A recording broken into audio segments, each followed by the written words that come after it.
Boa noite, pessoal. Bem-vindo, Edu. Tudo bem, Edu? Tudo bem? Como vocês estão todos aí? Tudo ótimo. Me escuta aí?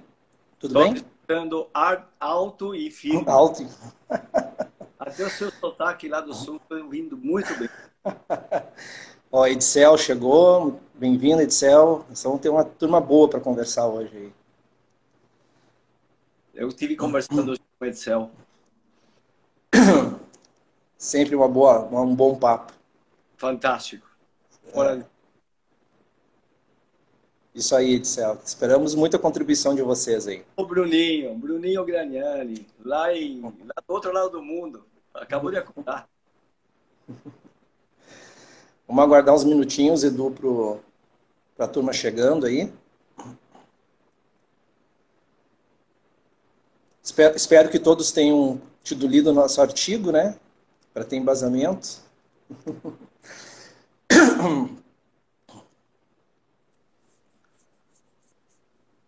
Ó, 9 horas da manhã para o Bruno. É, exato.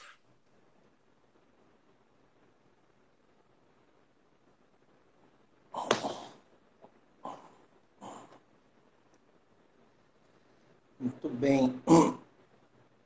Esperar mais um pouco.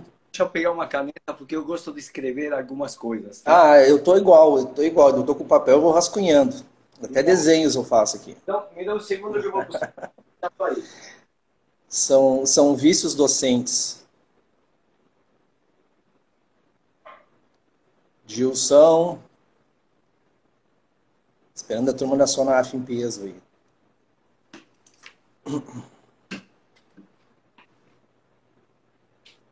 Pronto. Show. Eu tava falando, além de rascunhar, eu tenho o costume de fazer uns desenhos, uns esquemas, assim, eu sou muito visual, eu gosto de os alunos que brincam comigo. Eu não desenho bem, mas pelo menos eu tento. É, isso me lembra uma história com Túlio, ano passado, em que eu e o Tutu, né, demos Sim, Arthur. para ele num guardanapo na churrascaria. Ah, eu lembro dessa história. Eu cheguei um dia depois. Ó, o presidente está aí, ó. Abraço, Felipe. Um abraço, Scatone chegou também aí. Fala, Felipe.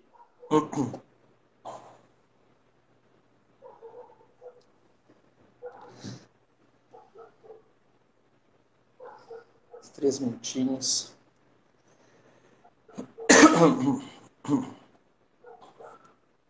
Tudo bem. Sejam bem-vindos todos aí, pessoal. A gente está com essa proposta hoje de falar sobre o ombro da criança no esporte overhead. A gente vai usar como exemplo, né, pegamos como exemplo o esporte do tênis, né, que é uma realidade mais presente para mim e para o Edu. Eu quero aproveitar, antes de começar especificamente a falar do tema da live, para dizer publicamente o quanto estou feliz de estar junto com o Papito. Tenho a metade da estrada do Edu. O Edu tem 38 anos, né, Edu? De formação. Eu tenho 19. O Edu não lembra de mim, mas eu conheci o Edu em Gramado, 2009. Eu vi o Edu levantar lá para fazer perguntas. Longas mechas, né, naquela época ainda. E a gente começou a conviver mais ultimamente e agora tenho a honra de estar junto com o Edu na comissão de esportes overhead, onde a gente aprende um monte aí. É Muito mútuo, bem. sempre é mútuo. Eu me considero jovem velho. Eu sempre estou aprendendo alguma coisa ou muita coisa e revendo todos os conceitos, né? Claro que a gente carrega aquilo que a gente estudou, que a gente Sim. faz, e aprendeu, e um pouquinho a gente consegue mudar. Não muito, mas é possível. Eu acho que quando estamos aprendendo, a gente deixa de envelhecer. Isso que é bom. É. Quando a gente acha que está tudo certo, né, que nem eu já havia comentado, quando a gente vê que está tudo certo, a gente vê que faltam coisas ainda para completar e surgem novas teorias para a gente, né, estar sempre incompleto e sempre aprendendo. Eu tinha um pôster no meu quarto de um orangotango e estava escrito assim, o orangotango jogado assim no chão, dizendo: quando sabia todas as respostas da vida, me trocaram todas as perguntas. É, E, exatamente. Essa que eu queria lembrar que tu falou na reunião científica ontem, bom que tu falou aí. Vamos lá. Tudo bem, vamos começar então, né? Eu e Edu, a gente até programou alguma coisa, né, Edu? Mas a gente deixou bem livre, assim, porque no nosso aquecimento, para treinar, a gente ficou mais de 1 hora conversando, então a gente vamos tocando e vamos levando, que tem bastante coisa para falar. Mas a gente tentou didaticamente dividir aí em 4 tópicos. O que, né, o porquê, o como e o onde. Basicamente é essa a ideia aí. Então eu vou iniciar primeiro falando um pouquinho do aspecto do ombro e depois eu passo a bola para o Edu falar um pouquinho de como a gente pode pensar em trabalhar esse ombro num caráter aí de desenvolvimento. Certo? Então, assim, ó, a ideia é que vocês participem, dentro do possível aí, mande perguntas para a gente. Eu vou tentar estar atento às perguntas aqui também. Se porventura passar alguma, tá, por favor, nos mandem no direct, mandem para o Instagram, mandem pelo WhatsApp, a gente vai estar disposto a trocar essa figurinha com vocês também. Então, antes de a gente começar, eu acho importante a gente falar um pouquinho do aspecto bioantropológico. Então, entender um pouquinho o ombro dentro desse aspecto bioantropológico. Então, independente de religião, independente de crenças de cada um, né, a gente tem que levar em consideração a ciência e dentro do processo científico, dentro do processo evolutivo, o Homo sapiens, o Homo erectus, ele se desenvolve a partir dos primatas e um dos grandes vestígios biológicos desse processo evolutivo é o ombro, né? O ombro evoluiu juntamente com o homem, com uma proposta, com um objetivo de sobrevivência, né, principalmente.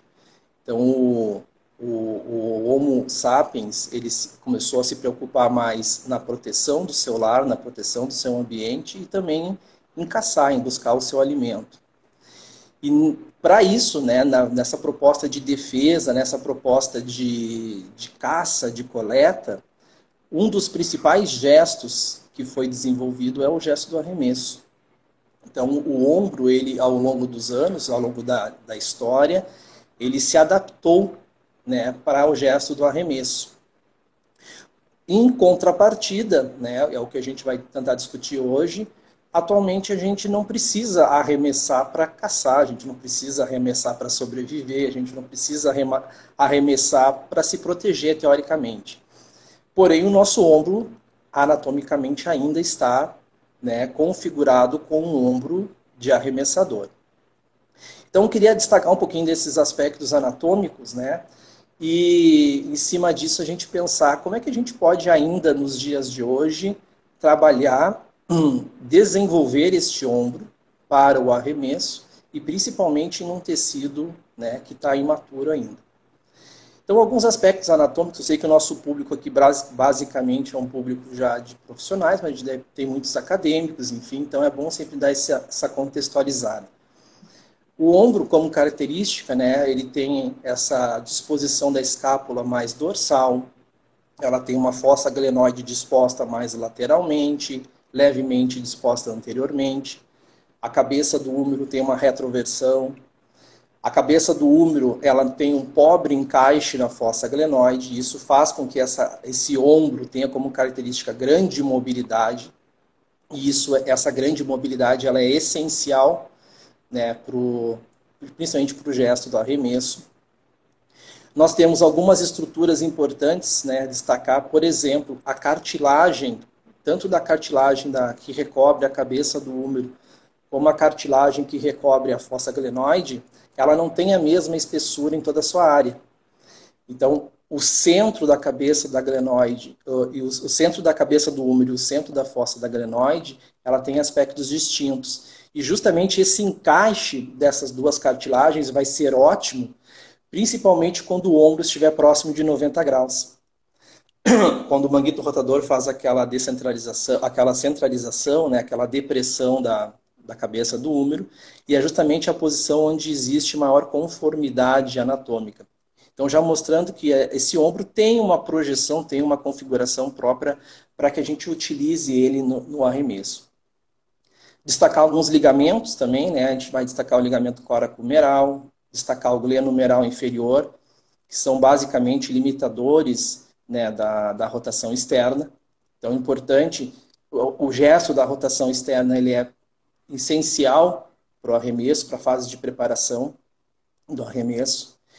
E destacar, né, um ligamento, uma estrutura que nós temos apenas nos Homo sapiens, não tem nos outros primatas, que é o ligamento coracoacromial, né, que tem a característica de ser um ligamento que une duas proeminências ósseas do próprio osso, da própria escápula, e que justamente tem essa função de limitar, né, essa ascensão da cabeça do húmero aí, principalmente nos movimentos de elevação.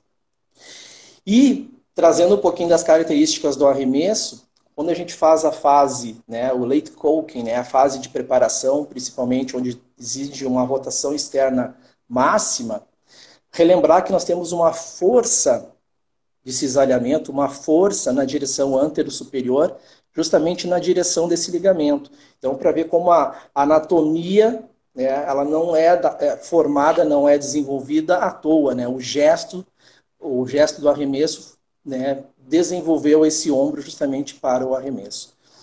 E destacar também, né, característica do subescapular e do tendão cabo longo do bíceps, que são basicamente tendinosos, né, que são importantes justamente nessa fase de preparação, como tendão, o Scatone está aí, não vai me deixar mentir, para absorver energia elástica.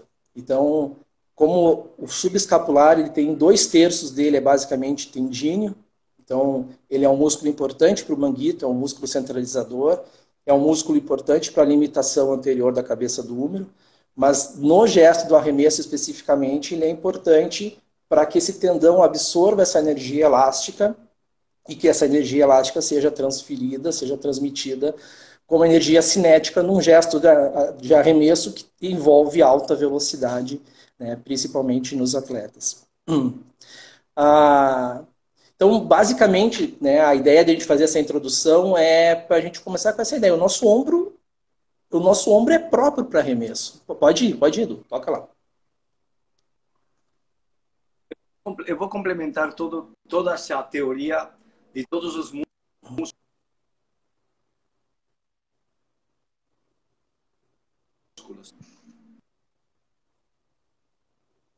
Olha lá, pode ir, Edu. Deu uma travadinha para mim aqui, mas pode ir. Tá me ouvindo? Na realidade, sendo no ombro, mas a criança não aprende a análise. Ele não aprende o rotador externo, o rotador interno.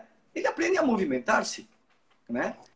Nós vamos aprendendo, assim entramos na área do aprendizado. Já que estamos falando em criança, a criança brinca, né? Desde criança, e brinca por todos os motivos que a gente poderia entender. Desde que nasce, a brincadeira é a coisa que leva a ele, mais importante do conhecimento, do movimento, o movimento e o desenvolvimento da criança psicomotora vão juntos.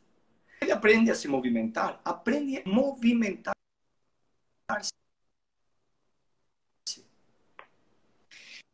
Ele vai ter o seu normal,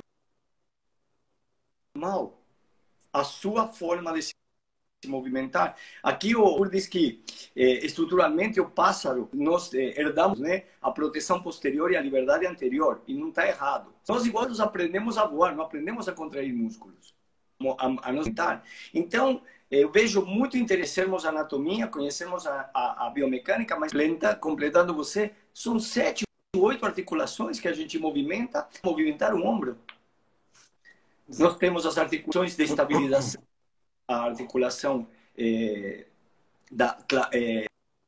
externoclavicular, tá? A acromioclavicular, as articulações dorsal, da coluna cervical, a utilização dos músculos posteriores, tanto o trapézio, todos os outros juntos, né? O romboide, o angular, todos eles, tá? Até os pequenininhos aqui, inclusive esternocleidomastoideo, que ele vai ser também utilizado. E, fundamentalmente, para poder arremessar cada vez mais longe, usamos o corpo inteiro. Perfeito. Ou seja, Perfeito. nós não podemos nunca dissociar o do resto para realizar o movimento.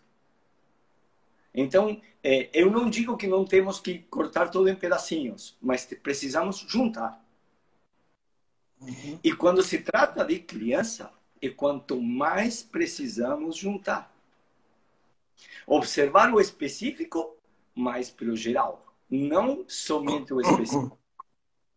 Uma outra coisa que estava pensando agora, o tênis, né, que é um esporte bastante frequente aqui no Brasil, o tênis, o vôlei, né, são muito melhores para o ombro do que o beisebol que se joga nos Estados Unidos, o que nós estamos conversando hoje com ele.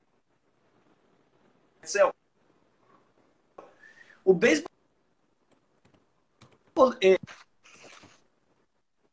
e aqui no Brasil,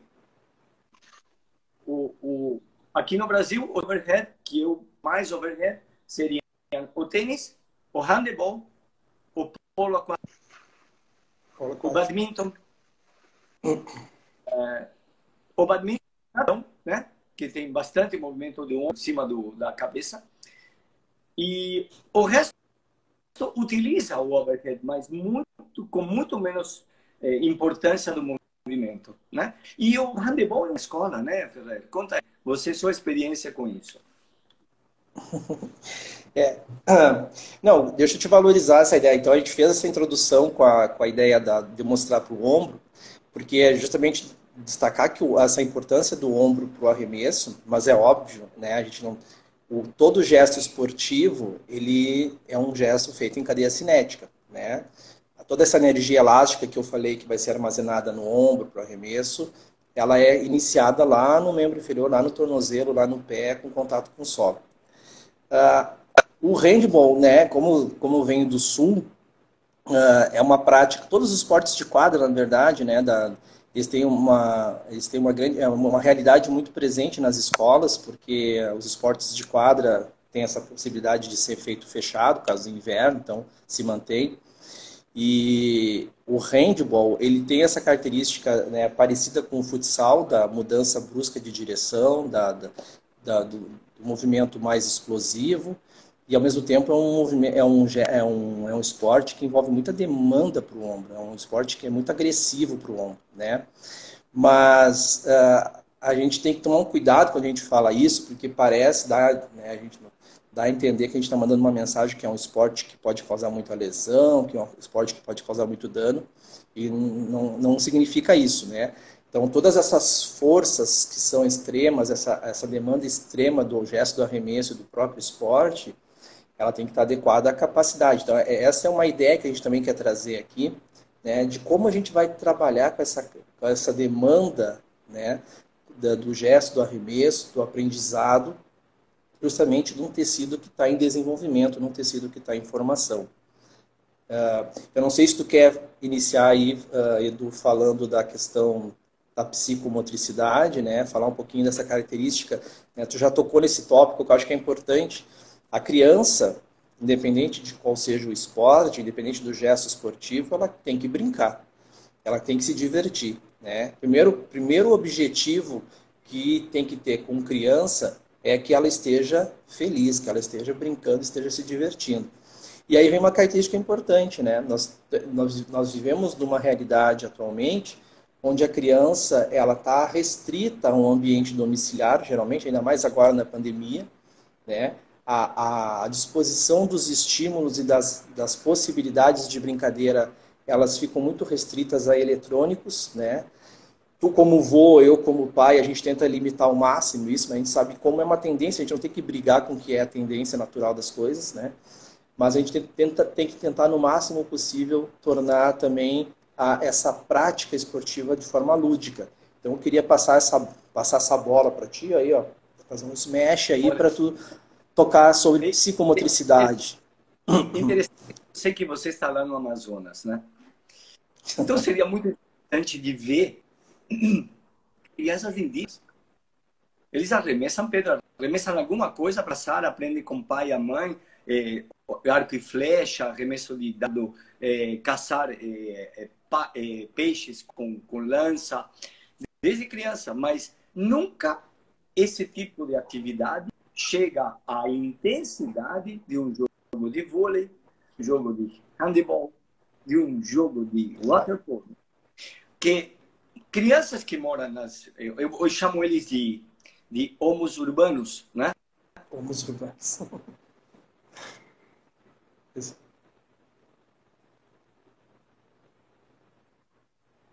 Né? O homo urbanos vai para o clube fazer o que as crianças fazem na rua e em outros lugares do mundo. Lamentavelmente, a gente tem medo, as crianças têm medo. Eu vejo meus filhos, eu tenho 3 filhas, né? Tenho 4. Os netos são mais confinados dos outros. O outro tem menos confinamento, então tem uma coisa mais motora. O outro tem uma coisa mais cabeça. As meninas mais com coisas de bonequinha, vão para a piscina, não tem medo. Ou seja, tem uma série de coisas que você pode fornecer para as crianças dentro da cidade, tá? Mas 50 anos atrás, a gente brincava na rua. Agora já não mais se brinca na rua. E quem é que brinca na rua? Lamentavelmente, o menino da periferia. E o menino que vai com uma pipa na mão, né? Aqui no bairro da Vila Mariana, nenhuma criança, você não vê uma criança com pipa na mão. Vai um pouquinho para Santo André, São Bernardo, para a Zona Leste, e você vai ver todos os meninos brincando numa pipa, brincando de futebol as diferenças sociais parece que você começa a ir para trás, né, em termos de motor, de desenvolvimento motor. Então, por que? Aí tem a pergunta. O que nós temos que fazer? Por que temos que trabalhar com crianças que entram numa escola de esporte, numa escola de vôlei, por exemplo, na escola do handebol e uma das mais competitivas, que é a escola do tênis, né? Até quando por que a criança tem que competir ou não? Qual é o da família? Qual é a pressão que essa criança sente para ser o vencedor? E como isso pode levar a uma série de tensões que podem levar essa criança simplesmente a sentir mais dor que as outras. E carregar o peso de que papai quer que eu seja tenista, papai quer que eu seja voleibolista, mamãe quer que eu ganhe muito dinheiro para sustentar a família. Ou seja, tem uma série de pressões ali que a gente tem que levar em conta. Segunda coisa, né? Por que não tem nas escolas hoje? Não tem uma educação física participativa, onde pais e filhos têm torneios da cidade, torneios intercidade, torneios interestaduais. Por que não aprendemos os norte-americanos? Né? Não temos uma liga paulista de handebol de escola primária. Eu tenho muitos amigos de professor de educação física que me dizem, não, isso aí é uma utopia, isso não existe. Então, a gente está se preocupando com o ombro da criança e eu vou ser politicamente correto e dizer que nós precisamos de um projeto para poder cuidar desse ombro dessa criança. Aqui é um lugar fantástico para a gente discutir isso. Excelente. Um lugar fantástico. Eu outro dia estava olhando um artigo de um espanhol que falava sobre o esporte, né? E como o esporte foi cedendo ao profissionalismo, quando na realidade o esporte deveria ser formativo, né? Agora, voltando para nosso trabalho, o que fazer? Como atuar com essa criança, Ferreira? Excelente. Tu me deu uma brecha aí para eu falar um pouquinho dessa questão do papel do pai, do papel do treinador, do papel da escola eu já venho há alguns anos levantando essa bandeira. Eu sei que tu concorda comigo, eu sei que tu foi um dos precursores dessa ideia do fisioterapeuta esportivo estar inserido dentro da escola, né? Acho que está mais do que na hora da gente começar a ter um viés mais educativo, a um viés mais de saúde pública, principalmente trabalhando com atletas em formação. A competição ela é importante, eu acho que a competição ela é necessária, ela amadurece, ela desenvolve, só que a gente tem que saber limitar os objetivos, né? E acho que concordo 100% contigo nessa ideia de que competir, né, é importante, mas não no sentido de pensar apenas no vencedor, de título, enfim. Então, a competição, ela justamente faz com que a criança amadureça nesse sentido da realidade social, do contexto, de começar a aprender a trabalhar com essa pressão que é imposta a ela. Mas eu acho que o pressuposto básico é ter na criança, ter o objetivo da criança naquele esporte. Será que ela está realmente no lugar onde ela quer? Será que ela está praticando realmente o esporte que ela gosta? E dentro desse caráter de desenvolvimento, né, particularmente eu gosto muito da teoria do Bernstein, né, da teoria do sistema dinâmico, que eu conheci aí faz uns 12 anos atrás, que justamente fala, né, que o processo de aprendizagem, o processo de formação, de desenvolvimento, ele tem essa relação com o ambiente. Então a gente tem que levar em consideração esse contexto. Então não é simplesmente a questão individual, é a questão de qual tarefa está sendo executada e principalmente, né, em qual ambiente que ela está. E quando a gente fala em ambiente, geralmente se passa assim, é a quadra, claro que pode ser o tipo de superfície, pode ser o tipo de clima, mas o ambiente familiar e o ambiente de treinamento. Né? Porque se a criança está indo para treinar, para a escola, para fazer uma atividade a contragosto, não espere um aprendizado correto, adequado para essa criança. E aí eu quero tocar num tópico que pais, e eu assumo a minha responsabilidade como pai, assumo a minha culpa, pai, fisioterapeuta, nós somos limitadores.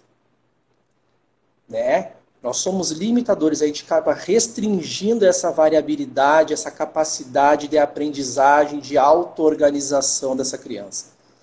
Então, tu perguntaste como, eu sou adepto dessa ideia, dentro dessa teoria do Bernstein, que a gente tem que começar a estimular a criança a buscar a sua própria estratégia de jogo, a buscar a sua própria estratégia de aprendizagem.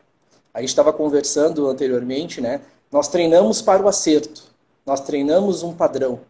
Né? Tem que sacar dessa forma, tem que esmechar dessa forma, tem que fazer a esquerda dessa forma. Nós não treinamos para o erro. Por que a gente não treina para o erro? Por que a gente não faz a criança errar? E ela aprender com o erro, e ela aprender a partir do erro qual é a sua melhor estratégia. Né? E a partir desse desenvolvimento, ela aprender a melhor estratégia motora dela, isso vai dar, sabe que eu vejo que a gente tem que começar a mudar, e aí é o fisioterapeuta, é o treinador, é o pai, é aceitar mais o erro. Aceitar o erro como processo de aprendizado. Então, além da criança estar como, né, de forma lúdica, se divertindo, ela também tem que errar. Né? Porque fala muito, tem que diversificar. Tem que usar. A diversificação ela é interessante, mas não é simplesmente uma diversificação de esportes. A gente está falando aqui que já é difícil para uma criança ter uma prática esportiva, né, dentro da nossa realidade social. É muito mais difícil que ela pratique 2, 3, 4 esportes ao mesmo tempo. Seria ótimo. A gente sabe que é difícil. Mas se ela já pratica pelo menos um esporte, que ela varie o repertório dentro desse esporte. A gente deixar de limitar, deixar de exigir técnica de padrão. Ela vai se auto-organizar, ela vai se relacionar com o ambiente, com a tarefa e vai aprender dessa forma. Eu penso dessa forma, eu sei que vários colegas pensam dessa forma e eu creio que essa é uma forma de aprendizagem mais duradouro. Eu vou pegar esse gancho da Letícia, que diz, mas a criança sabe o que ela quer. Na realidade, o que seria o ideal? Nós temos uma realidade e nós teríamos o ideal. O ideal é a criança nem ir para a Uhum. escola até os 5 anos de idade. O mais importante para a criança é brincar. Ele não precisa de organizar-se.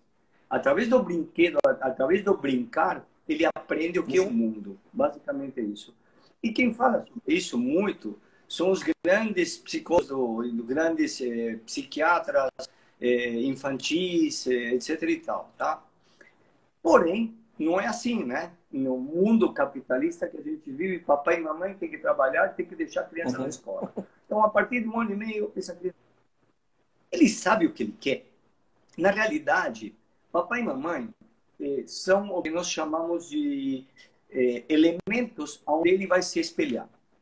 Então, se o papai gosta de andar de bicicleta, ele leva a filha para andar de bicicleta e ela vai gostar de andar de bicicleta. É uma identificação que essa criança tem com o papai. Meu pai era boxeador, eu aprendi a boxear, mas depois eu fui jogar basquete, vôlei, tênis. Por quê? Porque eu fui numa escola de esportes. Eu ia num clube. Estamos falando de 60 anos atrás, tá? 50 e anos atrás. Ainda, minhas filhas foram numa escola de esporte.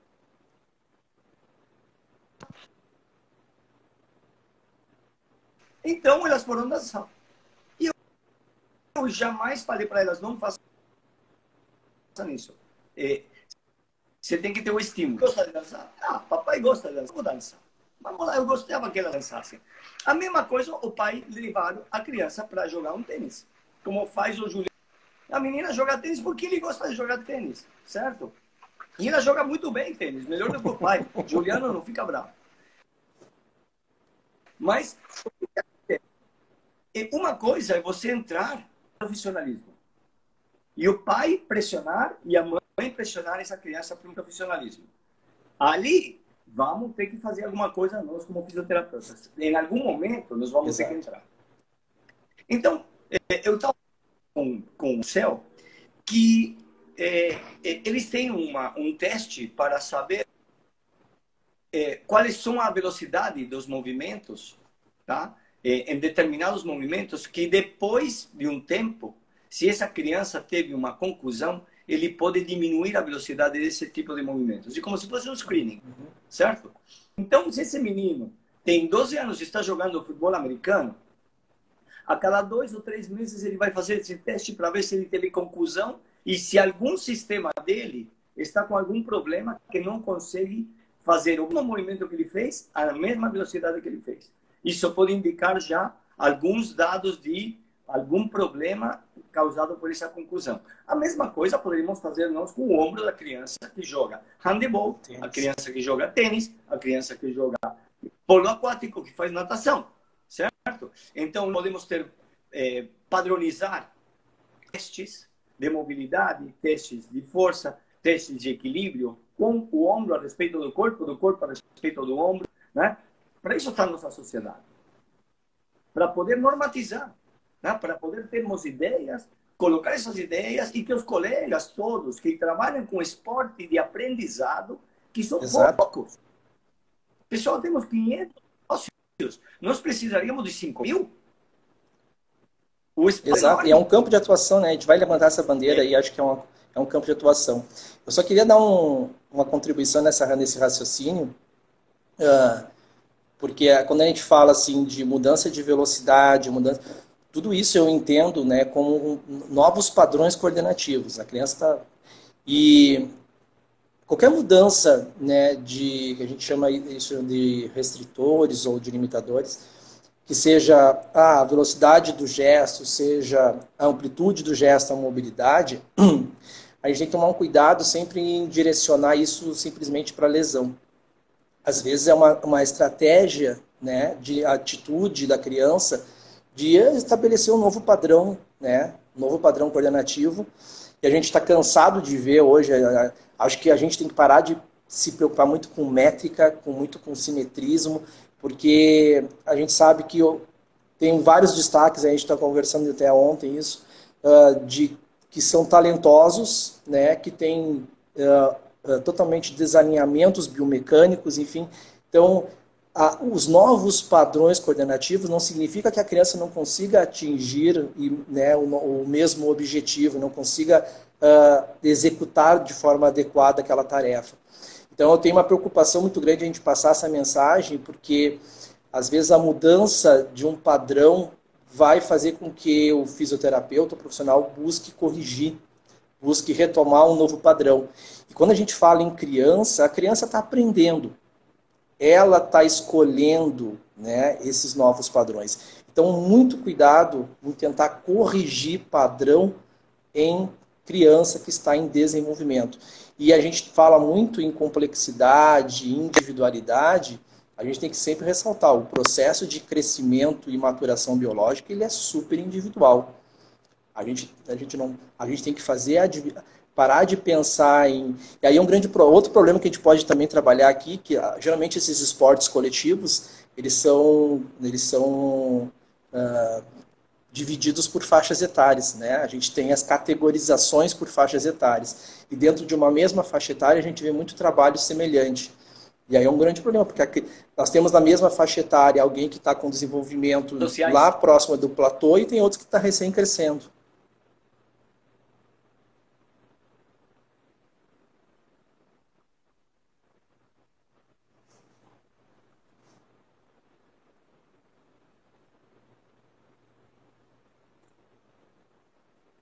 Principalmente, né, recomendo a vocês todos assistir um informativo que chama-se La Educación Prohibida, em espanhol, porque é uma produção latino-americana, né? E fala justamente sobre quem foi que inventou que todas as crianças da mesma idade têm que aprender a mesma coisa. E da mesma forma. Tá? Isso nasce na Prússia, isso nasce na Prússia, 1776. E depois da Revolução Francesa, nosso amigo Napoleão falou, puxa vida, todo mundo. Tá? Aí aparecem já no século XX, no começo do século XX, já nos anos 20 e 30, aparecem novas escolas de educação, onde se respeita a criança e não a idade da criança. Cada criança tem uma velocidade de aprendizagem diferente, cada criança tem uma vivência, uma absorção, né, e ele vai aprender aquilo que ele precisa aprender. Né? Tem grandes educadores.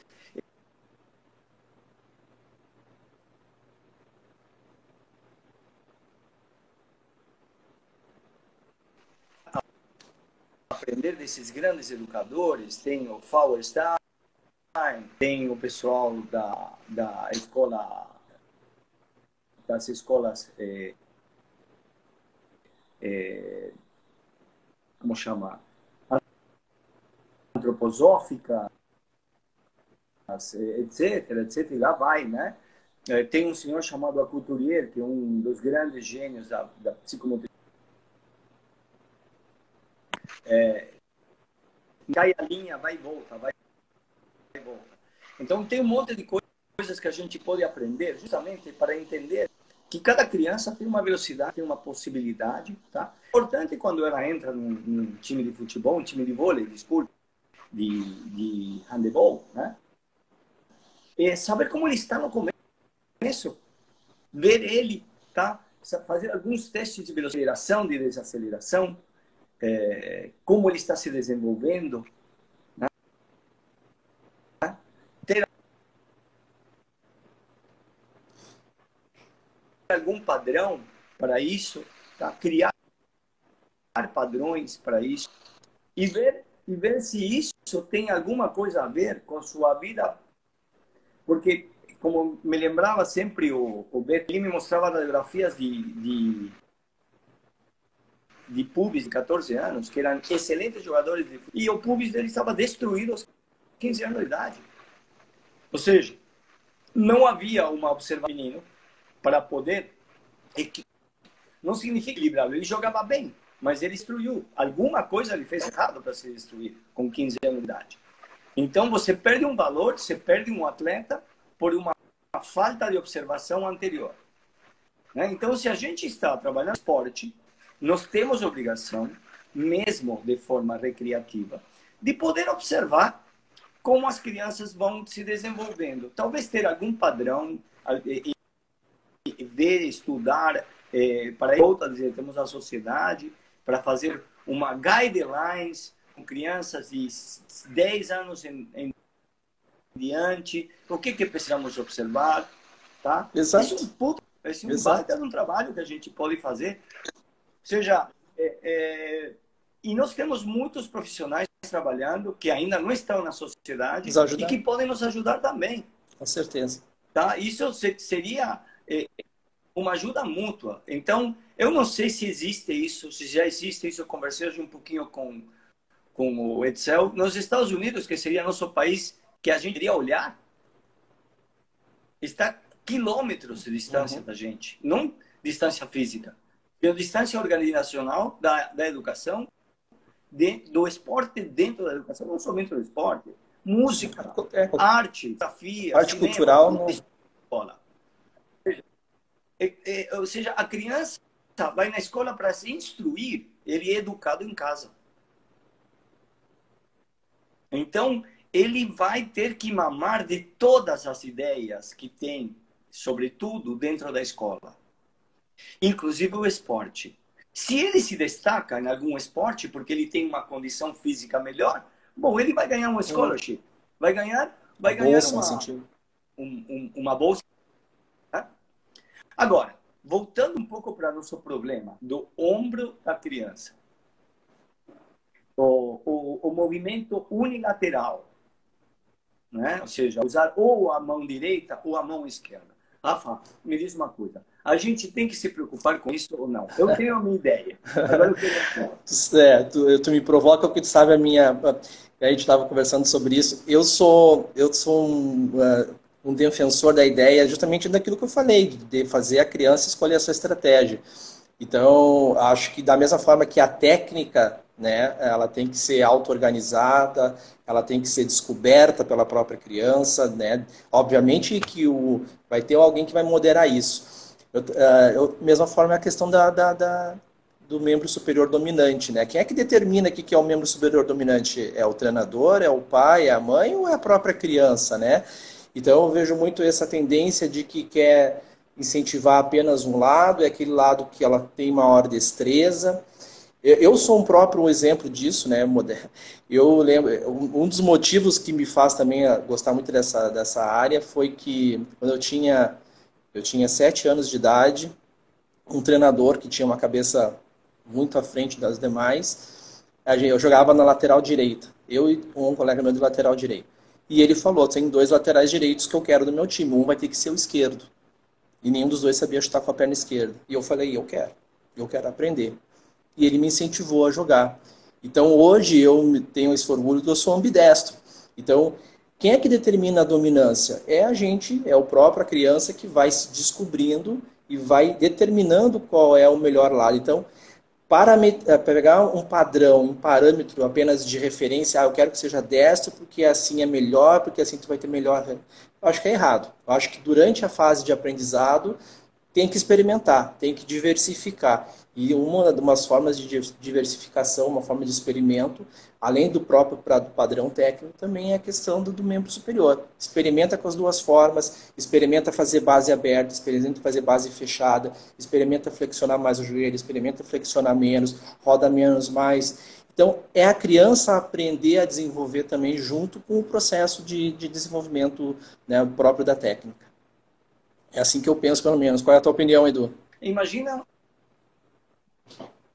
uma criança jogando waterpolo. Aqui chama de polo aquático, né? Imagina uma criança jogando waterpolo, que ela nada, empurra a bola com a própria onda que ele cria, ele nada com a cabeça para fora, ele levanta isso aqui, a rotação interna é violenta, sim? E ainda por cima ele pega a bola aqui, tá? Com a mão direita e com a mão esquerda, tá? Ele é marcado de forma violenta em criança de 10 anos, 9 anos, fazendo um esporte extremamente violento, como é o polo aquático, com uma destreza enorme que ele não pode se afogar, tem que ter uma perna muito forte e um ombro enorme para poder arremessar, ser bom no arremesso, né? Veja quantas coordenações que esse menino vai aprendendo desde criança. Exato.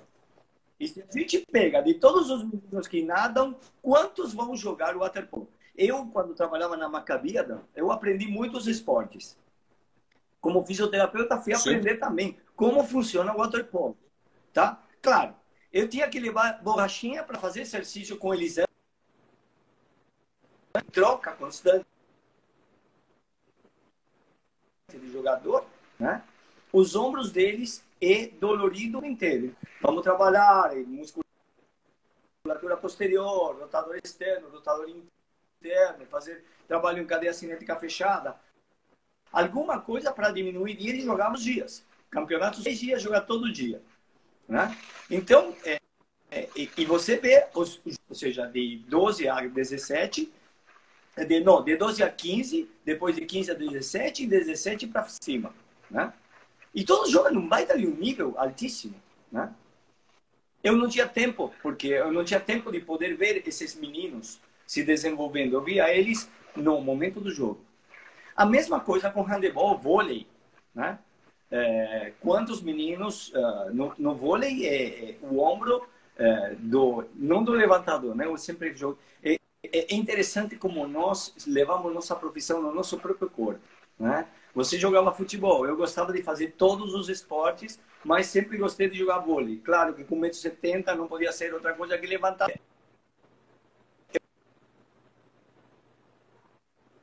Eu gostava muito de jogar, treinava muito. E eu aprendi muito do que hoje é treinamento. Já nos anos 70, ele nos ensinava biometria, nos ensinava a fazer cêntricos, que hoje eu uso. Ele faleceu há alguns 4 anos atrás, e antes de 8 anos atrás, ele me perguntou, eu vou voltar a treinar agora, o que eu faço? Edu, você que é fisioterapeuta do esporte, o que eu faço? Eu falei, continua fazendo o que você já sabe fazer. Ele foi um menino de crianças, de 12 anos. Claro que todos estavam com o ombro arrebentado. Por quê? Porque não tinha visão. Se eu tivesse tido um fisioterapeuta, será que meu ombro estaria destruído como está hoje? E faz clac, clac, clac, clac. Né? Para isso temos o fisioterapeuta. Observar essas... Você sabe que tem mais de 5.000 crianças que passam por uma peneira para jogar vôlei aqui em São Paulo? Por que não tem um fisioterapeuta lá fazendo a avaliação de todos eles? Ou uma avaliação... Não, e geralmente, Edu, geralmente, né? O problema que eu vejo, assim, geralmente nessa fase, se tem, quando faz, é para seleção de talentos, que é um viés totalmente fora do... Né? Eu vou aproveitar, a Letícia fez uma pergunta ali, acho que... Letícia, assim, ó, o gesto, tá? A gente está falando aqui da criança que está em processo de aprendizado. Então, assim, ó, tomar um cuidado que quando a criança está aprendendo, tá? A diversidade de estímulos, de experimentos, ela é bacana para fazer com que a criança aprenda e se desenvolva e se auto-organize e escolha o seu melhor gesto. Então, quando a gente fala em lesão, tá? Respondendo diretamente a ti, é difícil a gente apontar a lesão. Hoje a gente não pode ser reducionista para apontar a lesão. É multifatorial, multidimensional. Então, a gente não pode apontar que a técnica simplesmente diferente ou fora de um padrão vai levar à lesão. Tá? Então, não se preocupe com isso nesse momento. E respondendo ao Renatinho ali, ele falou totalmente variabilidade, tá? Variabilidade de gesto, variabilidade de padrão. A criança, né? A criança tem que ser perturbada. E agora eu vou pegar uma frase que eu acho que eu li aqui atrás. A criança ela tem que sair um pouquinho da sua zona de conforto. Ainda mais hoje em dia, né? Que a gente deixar... E a tendência não é só da criança, é nossa, né? As nossas estratégias adaptativas, elas levam sempre à economia de energia. Se deixasse, a gente ficava sentado com o controle assistindo Netflix. É difícil fazer atividade física, é difícil fazer esporte. A gente tem que sair de uma zona de conforto. Então, se a gente não provocar e não perturbar a criança para isso, né, vai ser difícil. E dentro dessa ideia de aprendizado também, essas perturbações, esses estímulos, né, uma coisa que eu estou defendendo, quero destacar, é que quando em processo de aprendizado, a gente tem que deixar a criança se autocorrigir. Tá? É um grande erro que eu vejo é a questão do feedback corretivo, né? E a gente faz isso a gente, vamos dizer que a gente faz, a gente vê isso na clínica, o fisioterapeuta, isso em adulto, em criança, faz assim, puxa o joelho para dentro, puxa o joelho para fora, arruma a tua postura, encolhe o umbigo, bota para dentro, retroverte a pelve. Por quê? Né? E quando a gente fala em processo de aprendizado e desenvolvimento, isso não é correto no meu ponto, de uma forma de ver. Tá? Se a criança está experimentando formas diferentes de executar o mesmo gesto, deixa primeiro ela se auto-organizar e, obviamente, né, senão a gente vai pensar assim, o Rafael Ferrer está dizendo que não precisa mais de treinador. Não, não é isso. Né? A gente vai fazer o refinamento técnico, o aprimoramento. Mas o aprendizado do gesto bruto, deixa ela gostar, deixa ela aprender, deixa ela ter a experiência primeiro. E depois o profissional, né, da educação física, o fisioterapeuta, quem estiver envolvido no contexto da formação desse atleta, ajuda a refinar isso. Mas totalmente errado de já do início iniciar com um padrão, né, com uma forma única de execução. Eu tô vendo aqui algumas coisas como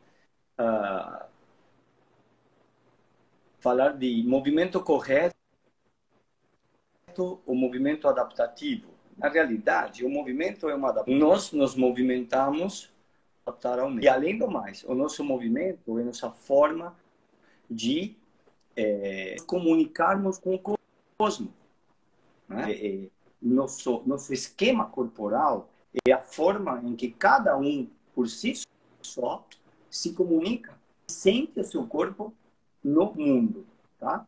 Aí vou parafrasear o Carl Jaspers, o pai da psicologia compreensiva, né? Que ele fala homem estratificado mundo, ou seja, o homem e o mundo é o homem, basicamente é isso. E o que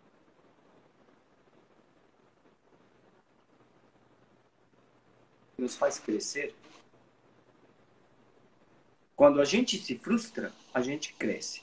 Quando uma mãe diz para nós, agora não é a hora de mamar, você vai deixar, chora, mas aprende a esperar. Ao aprender a esperar, odiar a sua mãe quando é criancinha. Agora tem que descansar um pouquinho, aprender na segunda, na terceira. Na quarta já eu não vou pedir para mamar. Ou seja, a frustração nos faz crescer. Isso em todas as ordens da vida.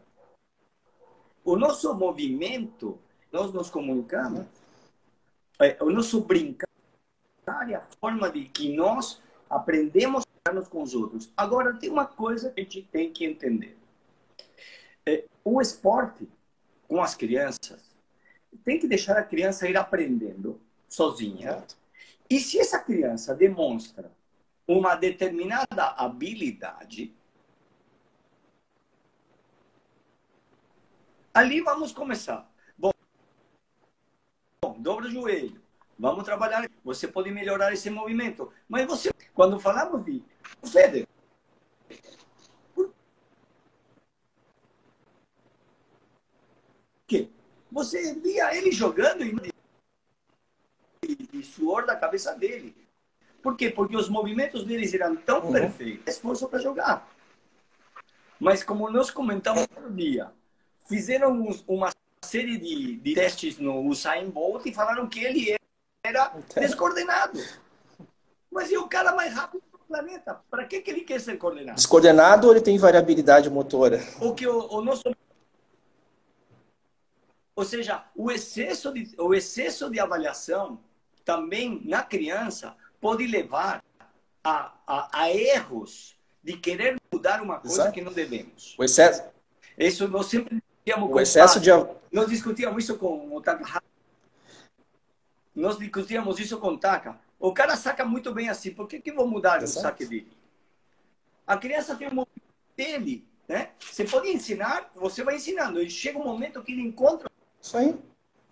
Isso aí. seu próprio equilíbrio e saca muito bem ali. Tem que mudar a forma de sacar. Mas, com uma criança, para fazer uma readaptação. Agora, qual é o trabalho do fisioterapeuta em tudo isso aqui? Como a gente entra? Porque nós temos um trabalho multiprofissional ali. Nós temos um professor, temos um técnico, temos um preparador físico, temos um fisioterapeuta.